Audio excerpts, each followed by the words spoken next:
الفاتحة. بسم الله الرحمن الرحيم. الحمد لله رب العالمين الرحمن الرحيم مالك يوم الدين.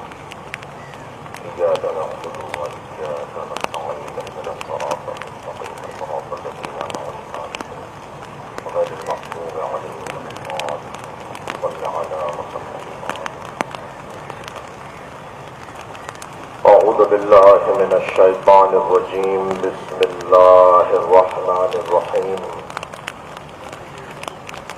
الحمد لله الذي لا يبلغ مدحته القائلون ولا يحصي نعماءه العابدون ولا يعدي حقه المجتهدون،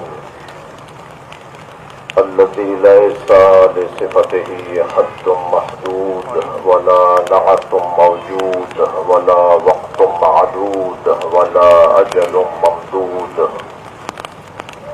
فطر الخلائق بقدرته ونشر الرياح برحمته. الصلاة والسلام على الرسول المسدد المصطفى الأمجد المحمود الأحمد سيدنا ومولانا ومولى الكونين جد الحسن والحسين وعاني والقاسم محمد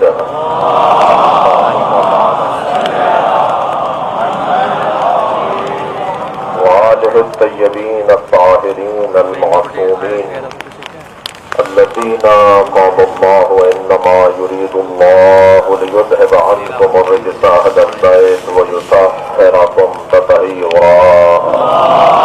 اللهم صل على ولعنة الله على أعدائهم أجمعين من يوم عداوتهم إلى قيام يوم الدين. أما بعد، قال الحكيم في قرآن الكريم: بسم الله الرحمن الرحيم. فمن حاجك فيه من بعد ما جاءك من العلم فقل تعالوا ندعو أبناءنا وأبناءكم ونساءنا ونساءكم وأنفسنا وأنفسكم ثم نبتهل فنجعل لعنة الله على الكاذبين. صلوات.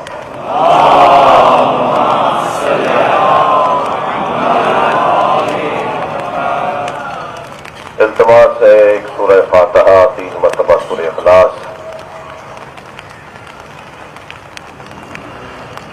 خطیب عالم اسلام علامہ طالب جوہری مداح اہل بیت ذاکر امام حسین جناب اشرف عباس کورونا وائرس میں جو علماء کرام ذاکرین ماتمی رحلت کر گئے، ان سب کے سال ثواب کے لیے تلاوت فرمائیں. بسم اللہ الرحمن الرحیم. الرحمن الرحیم مالک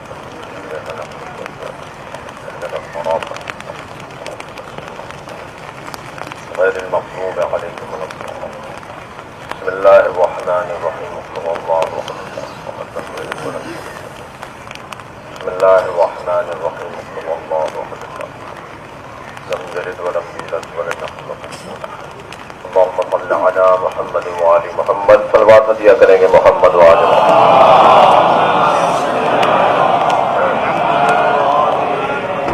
الحمدللہ، پروردگار عالم کا احسان عظیم ہے کہ اس نے ہمیں ہر حال میں حسین کا عزادار رکھا ہے.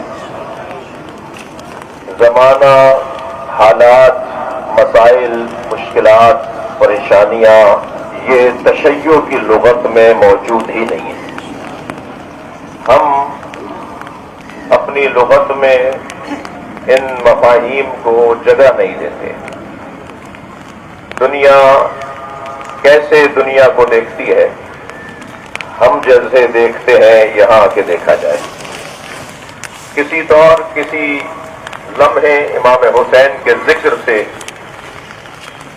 خاص طور پر عشرہ اولا میں، ان ایام میں جو ائمہ اہل بیت کی آرزو کے ایام ہیں، جو اہل بیت نے ہمیں امام حسین کی عزاداری کے لیے آمادہ اور تیار کیا ہے، کسی طور یہ ذکر متاثر ہونے والا نہیں ہے. اس پورے عشرے میں موسم کچھ ایسا ہی رہے گا. میری خواہش ہوگی کہ ہمارا ممبر بھی بارش میں ہی لگایا جائے جیسے عزادار بارش میں بیٹھے ہیں, اور پھر اسی انداز سے مجلس ہو اور مجمع بھی اس سے زیادہ ہوتا چلا جائے. اور آج کا مجمع بھی توقع سے کہیں زیادہ ہے. پہلی محرم ہے. میں اپنے مضمون آپ کے حوالے اور اپنے مضمون کا تعارف کرواتا ہوا گزروں. اس عشرہ محرم الحرام نشتر پارک کے اس مرکزی عشرے کے لیے ہم نے یہ طے کیا تھا, اور انشاءاللہ اس پر عمل ہوگا کہ مولا علی کی افضلیت پر گفتگو ہونا چاہیے.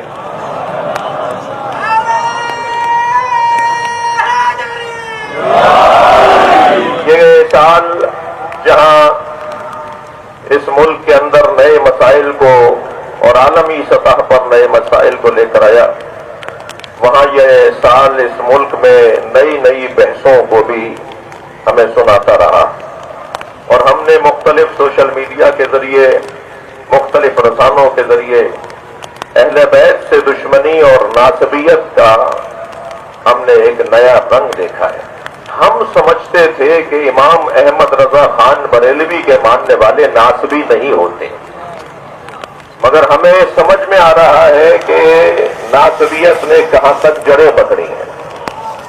جب باہر کا پیسہ سلفیوں پر خرچ ہونا بند ہوا تو اور بھی تو کاسا لیس موجود تھے, اور بھی تو کشکول بردار. صلوات پڑھ ذرا محمد وعلہ.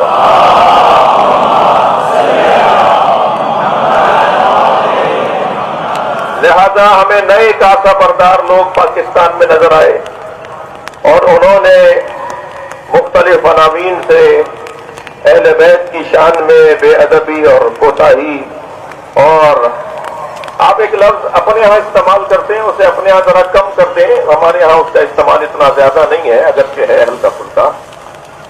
مقصر کسے کہا جاتا ہے؟ صلوات پڑھیں ذرا محمد وآل محمد. اہل بیت کے باب میں ہم سب قاصر ہیں. قاصر اور مقصر میں فرق ہے. قاصر کسی کام کی توانائی نہ رکھنے والے کو کہا جاتا ہے, اور مقصر کسی کام کو بگاڑنے والے کو کہا جاتا ہے.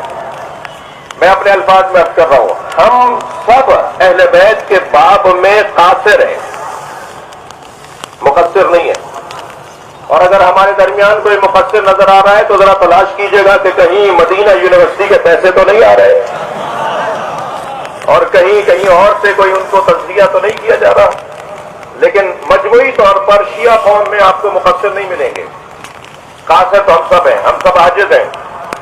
ہم ساری زندگی بھی اہل بیت کی عظمت پر غور کرتے رہے تو اہل بیت کی عظمت کا ہم عشیر 10واں حصہ بھی درک نہیں کر پائیں گے. اگر میں اور آپ اس پورے عشرے میں مولا علی کی عظمت پر گفتگو کریں تو علی کے عین کا حق ادا نہیں ہو پائے گا. لہذا قاصر تو ہم ہیں, ہمارے بس کی بات نہیں ہے, ہماری توانائی اتنی نہیں ہے.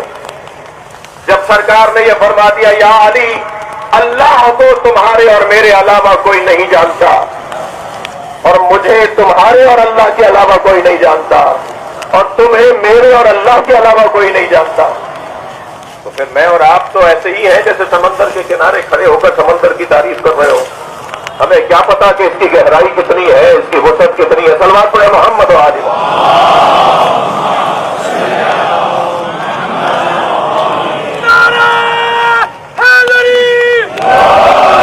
لہذا عنوان گفتگو اس عشرے کے اندر عیسائی کریمہ کے ذیل میں, ضمن میں, اور عیسائی کریمہ کی جو دسترخوان معرفت ہے اس کے اوپر غور کیا جائے گا. وَمَنْ حَاجَّكَ فِيهِ مِنْ بَعْدِ مَا جَاءَكَ مِنَ الْعِلْمِ, سورہ مبارکہ آل عمران آیت نمبر 61. وَمَنْ حَاجَّكَ فِيهِ مِنْ بَعْدِ مَا جَاءَكَ مِنَ الْعِلْمِ, اے میرے حبیب علم آ جانے کے بعد جو کٹ حجتی کرے, دلیل آ جانے کے بعد جو بحث و مباحثہ کرے, استدلال کے آگے جو ضدیت کرے, دلیل سننے کے بعد جو دم زندہ کرے، جس کے پاس دلیل تو نہ ہو مگر اونچی آواز ہو، جس کے پاس دلیل تو نہ ہو مگر اسلحہ ہو، جس کے پاس دلیل تو نہ ہو مگر زور بازو ہو.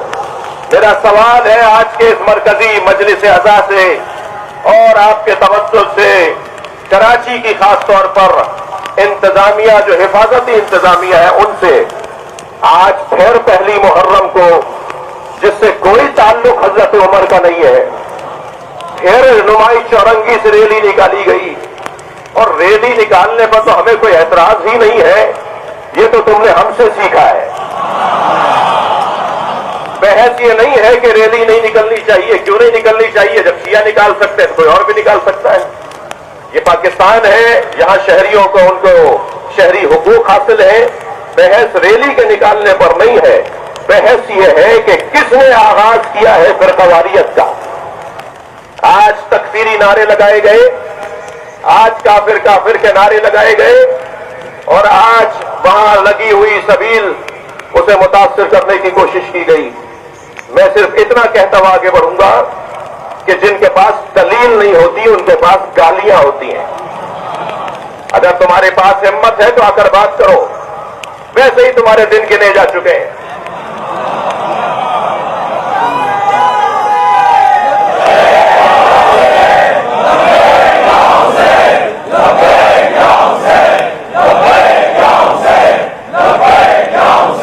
صلوات پڑھیے محمد و آل محمد.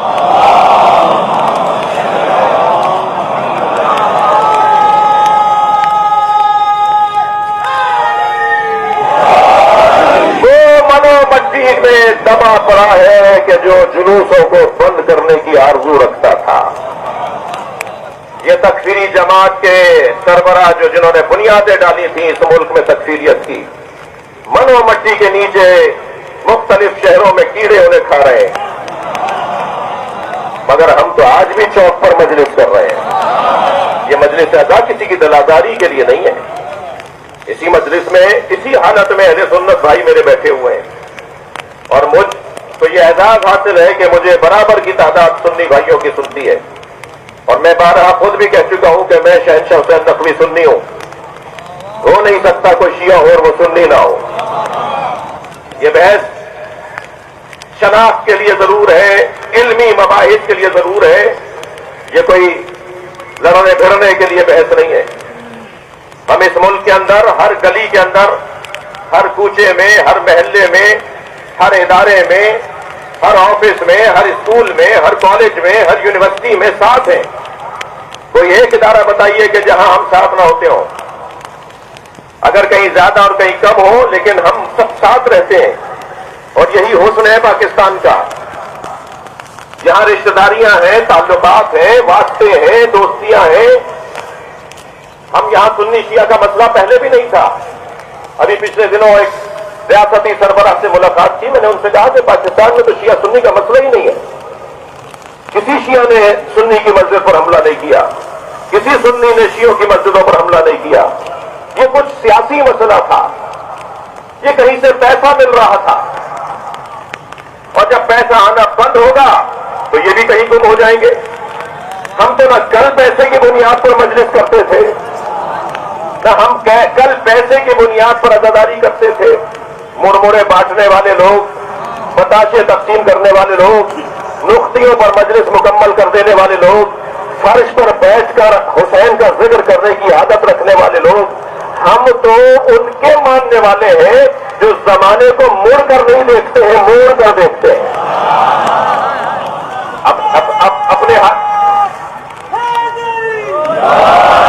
اپنے حق میں حالات کو تبدیل کرنا یہ اہل بیت نے ہمیں سکھایا ہے. مادیت کی بنیاد پر، پیسے کی بنیاد پر، دولت کی بنیاد پر، حکومتوں کی ٹیک پر کبھی بھی امام حسین کی عزاداری آگے نہیں بڑھی ہے. لہذا کٹ حجتی، بحث، ضدیت، اپنی بھڑاس نکالنا، انہیں ہم سمجھا رہے ہیں. ہمارا کچھ نہیں بگڑ رہا، ہمارا تو فائدہ ہو رہا ہے.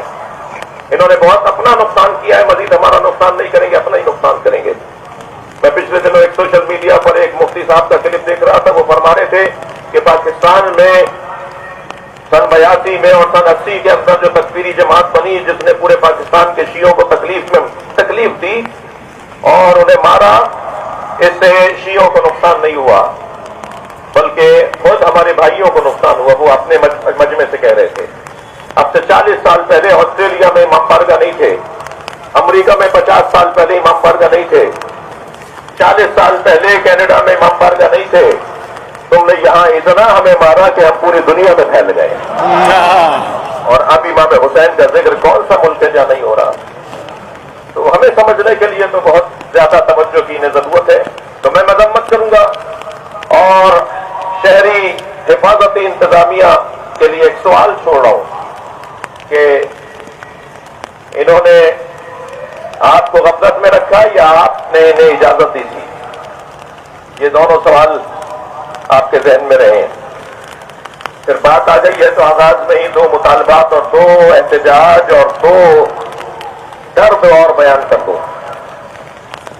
دوسرا درد یہ ہے کہ کراچی سینٹرل جیل میں بھی اور لانڈی جیل میں بھی ہر سال عشرہ محرم مجلس عزائے امام حسین کا انعقاد ہوتا ہے. اس سال مجلس نہیں کرنے دی گئی.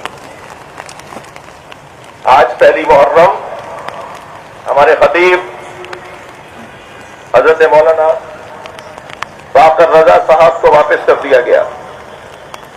توجہ دلانا چاہوں گا، مجمع نشتر پارک کا 80% ماسک لگائے ہوئے ہیں. جو نہیں لگائے ہوئے میری ان سے التماس ہے لگا کر بیٹھے.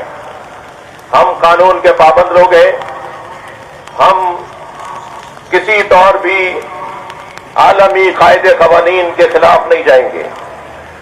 مجلس ہوگی مگر SOPs کے مطابق. اگر وہاں جیل کے اندر مجلس سے آپ کو یہ خدشہ ہے تو پھر یہ خدشہ تو پورے پاکستان میں، پوری دنیا میں. تو میں تذکر دے رہا ہوں کہ کل ہمیں دوبارہ یہ خبر نہ ملے. اپنے معاملات کو، اپنے طریقوں کو، اپنے انتظامات کو بہتر فرمائیے. کہ الیکٹرک کی طرف سے کراچی کے اہم ترین مراکز کو جنریٹر کی فراہمی ہر سال، سالوں سے، آج سے نہیں، جب KSC کا دور تھا، جب اس عنوان سے ادارہ چلتا تھا، کہ سالوں سے بلکہ کہہ لیجئے کہ کئی اشروں سے یہ پریکٹس رہی. مگر اس سال شاید کہ الیکٹرک غریب ہے، مسکین ہے، ان کے پاس وسائل نہیں ہے. تو اگر آپ کے پاس وسائل نہیں ہے تو آپ اپنے وسائل کا فقدان وفاقی اداروں کو اور ملکی ریاستی اداروں کو پیش کیجیے، اور عین وقت پر ہمیں منع کر دینا یہ طریقہ کار درست نہیں ہے. علم آ جانے کے بعد کٹ حجتی بحث مباحثہ یہ اللہ کو پسند نہیں ہے. اور جب بحث بغیر دلیل کے ہو رہی ہو تو پھر مناظرہ نہیں ہوتا، پھر مباہلہ ہوتا ہے. اور مناظرہ اور مباہلہ میں فرق یہ ہے کہ مناظرہ 2 نظریات کے ٹکراؤ کو اور تقابل کو کہا جاتا ہے. اور جہاں نظریہ ہی نہ ہو اور صرف ضد ہو اور صرف بحث ہو اور صرف اونچی آواز میں تکرار کرنا ہو تو پھر ایسے میں اللہ کا اعلان ہوتا ہے کہ پھر آ جاؤ میدان میں، یہ جانچ لیتے ہیں کہ کون سچا ہے اور کون جھوٹا ہے. اور پھر یہی منظر سورہ مبارکہ آل عمران کی سایہ کریمہ میں جسے آیا مباہلہ کہا جاتا ہے وہ بنتا ہوا نظر آتا ہے. بحث آگے کی مجلسوں میں ہوگی. میں آج کی اس پہلی مجلس میں وقت کی تنگی بھی ہے، پہنچنے میں بھی ہمیں تاخیر ہوئی. پورا شہر ایک سیلابی کیفیت میں ہے اور ایک نہر کا سا اور دریا کا سا منظر پیش کر رہا ہے. اور آپ جس کیفیت میں بیٹھے ہیں یقین جانیے مجلسیں تو آپ نے بہت کی ہوں گی مگر اس مجلس کا ثواب کچھ اور ہے، اس مجلس کا رنگ کچھ اور ہے. اور یہ بھی یاد رکھیے، یہ بھی ذہن میں میرے عزیزوں، میرے محترم سننے والوں، میں آپ سب کا تسبوس ہوں، میں آپ سب کا تصور میں ہاتھ چوم رہا ہوں. آپ سب کا، آپ کا مقام بہت بلند ہے. میرے بغیر مجلس ہو سکتی ہے مگر آپ کے بغیر مجلس نہیں ہو سکتی. پانی کے بغیر مجلس اس لیے مولا صادق نے رونے والوں کو ترجیح دی ہے، رلانے والے کو دوسرے نمبر پہ رکھا ہے، اور رونے اور رلانے کا ماحول بنانے والا یعنی بانی کو تیسری منزل بیان کیا ہے۔ من بکا او آپ کا اور تباہ کا، یہ تین منزلیں امام صادق نے بیان کی ہیں۔ من بکا علی الحسین، جو حسین پہ روئے، پہلی یاد اور پہلی بات آپ کی ہے امام صادق نے، جو حسین کو روئے، اس لیے کہ آپ کو ایک مرثیہ کی کتاب کھول کر اکیلے بھی رو سکتے ہیں نا، میں مرثیہ پڑھوں، میں مسائل پڑھوں یا نہ پڑھوں، آپ امام حسین کا ذکر کر سکتے ہیں۔ اس لیے میرے چھٹے امام کے نزدیک آپ کا مقام مجھ سے زیادہ ہے، آپ کی حیثیت، آپ عزاداروں کی حیثیت مجھ خطیب سے، مجھ ممبری سے، مجھ ذاکر سے زیادہ ہے۔ اور بانی کی مجلس، پاک محرم، بوتراب، ہمارے ان اداروں کی جو کوششیں ہیں، یہ تیسرے مرحلے پر ہیں۔ آپ کا مقام بہت بلند ہے۔ اس کیفیت میں جب ذکر مصائب امام حسین مکمل ہو اور آپ کی آنکھوں میں آنسو ہو، تو حسین سے وہ مانگیے گا جو شایان شان حسین ہے، ہر چیز نہیں مانگیے گا، ٹرانسفر، ترقی، فصلوں کی بلائی، ویزا لگ جانا، یہ چھوٹی چیزیں ہیں، یہ حضرت عبداللہ شہزادی سے جا کے مانگ لیا کرو، یہ شہباز قلندر سے جا کے مانگ لیا کرو۔ امام حسین سے حسین کے مطابق مانگا جائے گا، لہذا اس کیفیت میں دعائیں بھی قبول ہوں گی۔ میں آپ کو بشارت دے رہا ہوں، یہ سال ہر اعتبار سے منفرد ہے، یہ سال ہر اعتبار سے امام حسین سے جڑنے کا سال ہے، کہیں کمی نہیں ہونی چاہیے۔ جہاں جس علاقے کے آپ رہنے والے ہیں اس امام بارگاہ میں جائیں، اسی پانی میں چھپ چھپ کرتے ہوئے جائیں، اسی پانی سے ہوتے ہوئے جائیں، مگر امام بارگاہ ضرور پہنچیں۔ حسین کا رحمت اور برکتوں کا دریا بہ رہا ہے، اپنے کاسے دل کو بھر لینے کا وقت ہے، امام دینا چاہتے ہیں۔ دعائیں قبول ہوں گی اس سال، کس کس کے کام رکے ہوئے ہیں، مگر کام بڑے ہونے چاہیے۔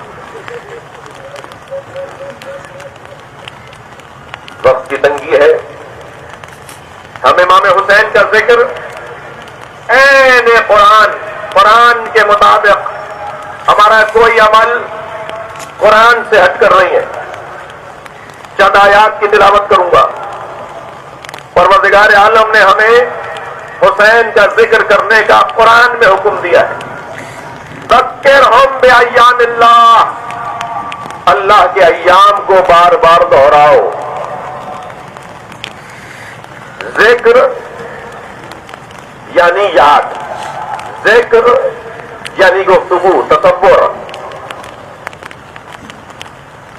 ذکر فإن الذکر تنفع المؤمنین، بار بار دہراؤ، بار بار کہو، بار بار یاد دلاؤ، اس لیے کہ بار بار دہرانے سے مومنین کو فائدہ پہنچتا ہے۔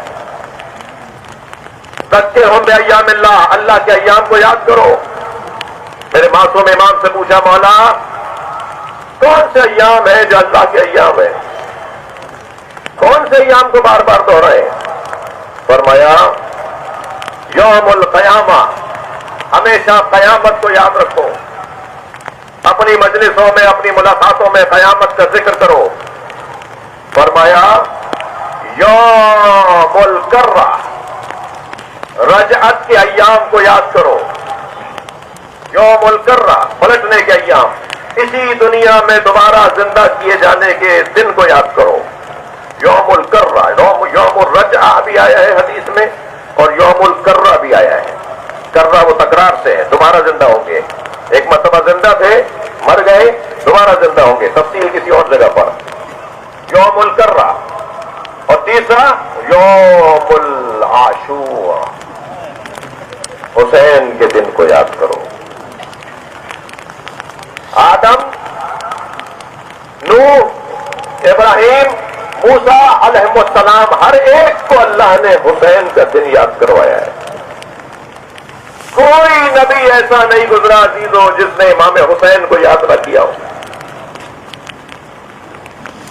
امام حسین کو یاد کرنے بیٹھے ہیں. اس کے پیچھے ایک تاریخ ہے، اور تاریخ بھی 1400 سال کی نہیں ہے، ہزاروں سال کی تاریخ ہے.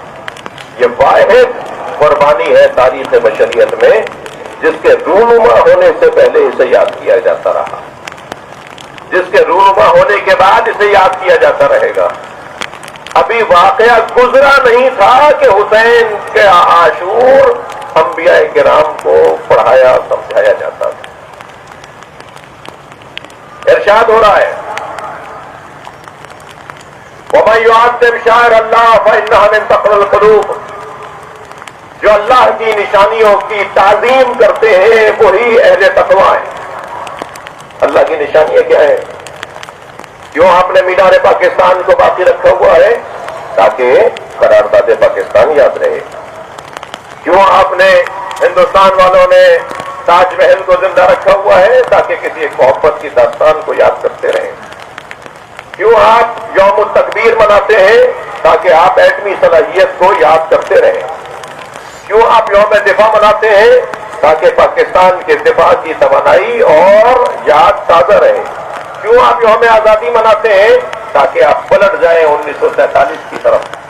14 اگست 1947 کو ذکر کیا جائے، اسے دہرایا جائے. یہ ایام، یہ عمارتیں اس لیے محفوظ رکھی جاتی ہیں تاکہ انہیں یاد رکھا جائے، اور ان کی یاد سے انسان کے اندر توانائی آتی ہے، وہ پلٹتا ہے اصالت کی طرف. جب قائد اعظم سے کسی نے پوچھا آپ سنی ہیں شیعہ، تو بے ساختہ کہا میں عصر مصطفیٰ کا مسلمان ہوں. یہ ہمیں یوم میلاد منانے کا حکم کیوں ہے؟ تاکہ عصر نبی میں پلٹو. یہ ہمیں یوم میلاد علی منانے کا حکم کیوں ہے؟ تاکہ تم پلٹو. یہ ہمیں عاشور منانے کا حکم یوں ہے کہ تم لوٹو کربلا کی طرف. تمہارا بدن کراچی میں ہو، تمہارا بدن اپنے وطن میں ہو، مگر تمہاری روح کربلا چلی جائے. یہ فلسفہ ہے. وقت تنگ ہو رہا ہے میرے بھائیوں کی اذان کا وقت قریب ہو رہا ہے، اور موسم بھی عزیزان گرامی ہمیں ایک خاص آزمائش سے ہمکنار کر رہا ہے جو الحمدللہ آپ ادا کر رہے ہیں. چلیے ذرا کچھ دیر کے لیے حسین مدینہ چھوڑ رہے ہیں.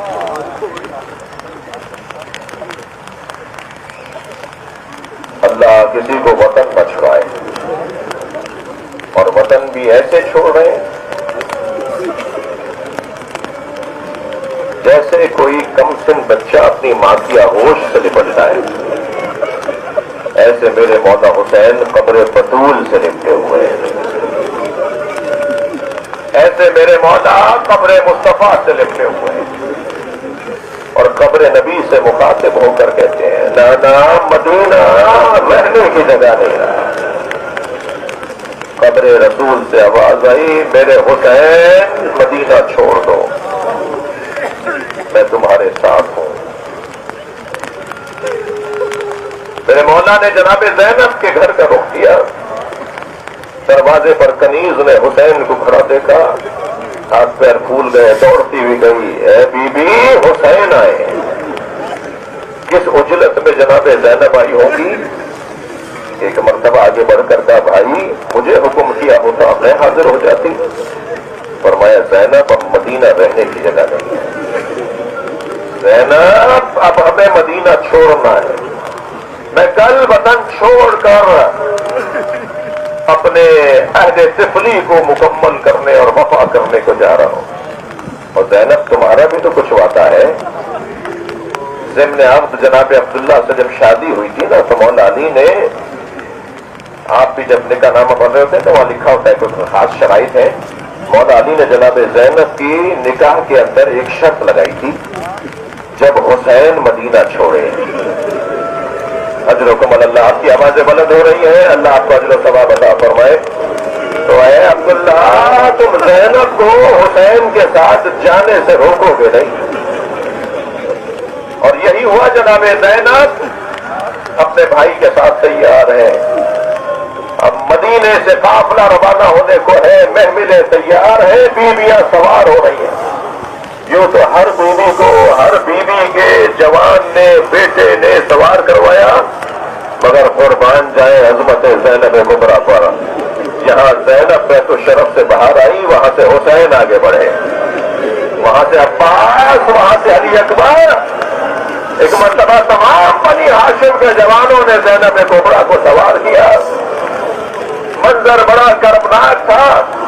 میں رونے والوں سے کہوں گا شام جب بیوی کی زیارت کو جائے تو زیارت نامہ ضرور پڑھیے گا, اور زیارت نامے کے پہلے ہی صفحے کو ضرور پڑھیے گا.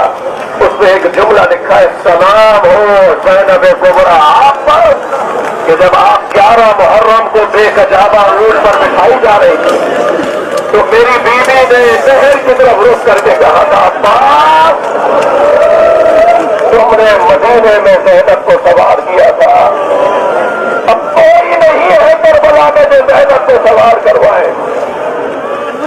قافلہ تیار ہوا, حسین گھوڑے پر بیٹھنا چاہتے ہیں. ایک مرتبہ میرے مولا عباس نے آ کر کہا, مولا آپ کو گھر کی معمر بیویاں یاد کر رہی ہیں, حسین اور معمر بیویاں جو کربلا نہیں جا رہی ہیں. اور پھر روایت امام حسین کی ایک بیٹی بھی ہے جو ان 3 بیویوں کے ساتھ ہے. امام گھر میں داخل ہوئے, امام کی پھوپھی ہے ام ہانی, امام کی ماں ہے جناب ام البنین, امام کی نانی ہے جناب ام سلمہ. تینوں عصا بردار, کمر حمیدہ, ضعیفی داری. آگے بڑھ کر حسین ابن علی نے سلام کیا, اماں ام سلمہ, نانی آپ نے مجھے یاد کیا ہے؟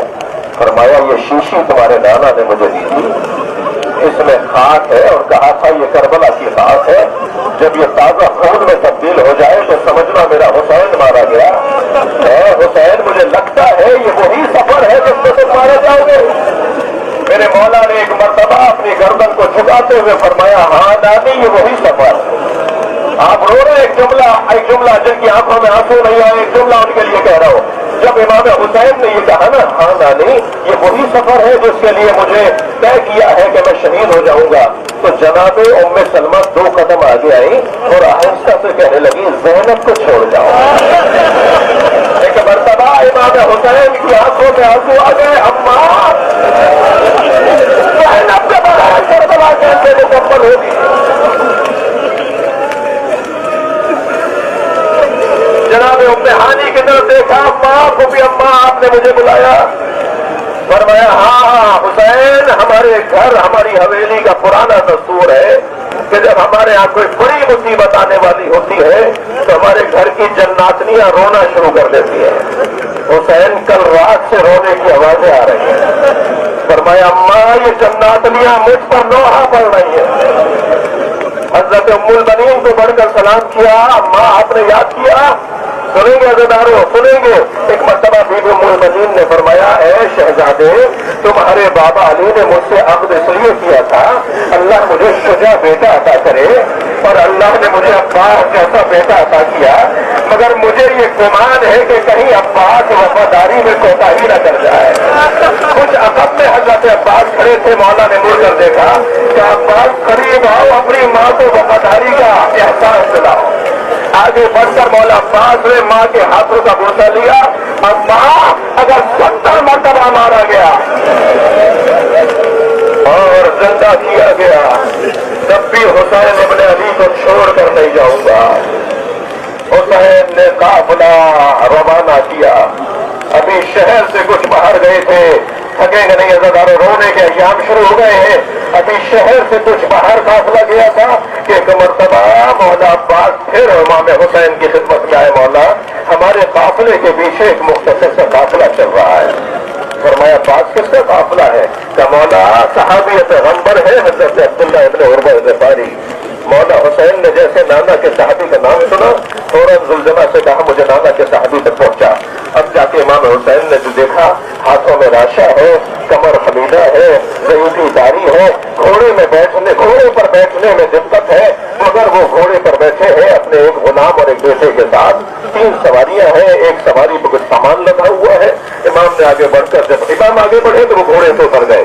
امام کا احترام کیا, امام کو بڑھ کے سلام کیا, امام نے مصافحہ کیا. پوچھا, اے نانا کے صاحبی اس بڑھاپے میں کہاں کا ارادہ ہے, کہاں جانا چاہتے ہیں؟ کہ حسین تم چھوٹے تھے, نبی فتویٰ دے رہے تھے, تم مسجد میں داخل ہوئے, تمہارا کرتا تمہارے پیروں میں الجھا, تم زمین پر کرے. نبی نے ممبر چھوڑ دیا, تمہیں گود میں لے کر ممبر پر بیٹھے اور ہم سب صحابیوں سے مخاطب ہو کر کہا میرے حسین کو غور سے دیکھو, اگر یہ وطن چھوڑ رہا ہو, اس کے بچے اس کے ساتھ جا رہے ہو اور تم میں سے کوئی زندہ ہو, میرے حسین کو تنہا نہ چھوڑنا, میرے حسین کی مدد کرنے جا رہا.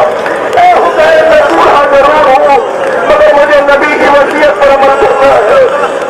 امام نے گلے لگا کر پیار کیا, کہا آئیے ہمارے ساتھ چلیے, عباس آپ کی خدمت کریں گے, علی اکبر آپ کی خدمت کریں گے. سنیں گے جناب حضرت عبداللہ بن عروہ غفاری نے کیا کہا, کہ حسین تمہارا قافلہ آگے چلے گا, میں کچھ فاصلے پر تمہارے پیچھے پیچھے چلوں گا. امام نے فرمایا ہمارے ساتھ چلیے. کہ حسین اصرار نہیں کرو, مجھے پیچھے چلنے دو, مجھے علیحدہ چلنے دو. امام نے علت پوچھی آپ علیحدہ کیوں رہنا چاہتے ہیں؟ کہنے لگے اس قافلے میں زینب سے سواری ہے. کہا نبی صاحب میں کہوں گا عبداللہ تم نے زینب کو بڑا احترام دیا, 11 محرم کو زندہ ہوتے تو دیکھتے زینب کے جلوے چادر اترتی رہی, آوازیں دیتی رہی نبی کی بیٹی. اللہ لعنت اللہ علی قوم الظالمین. فسيعلم الذين ظلموا أي منقلب ينقلبون. یا اللہ ان آوازوں پر رحمت نازل فرما. یہ حاجات مند ہیں, یہ فقیر ہے تیری بارگاہ میں, حسین کے ذکر کو لے کر آئے, ان کی حاجات کو پورا فرما, ہم سب کی عاقبت بخیر فرما. امام زمان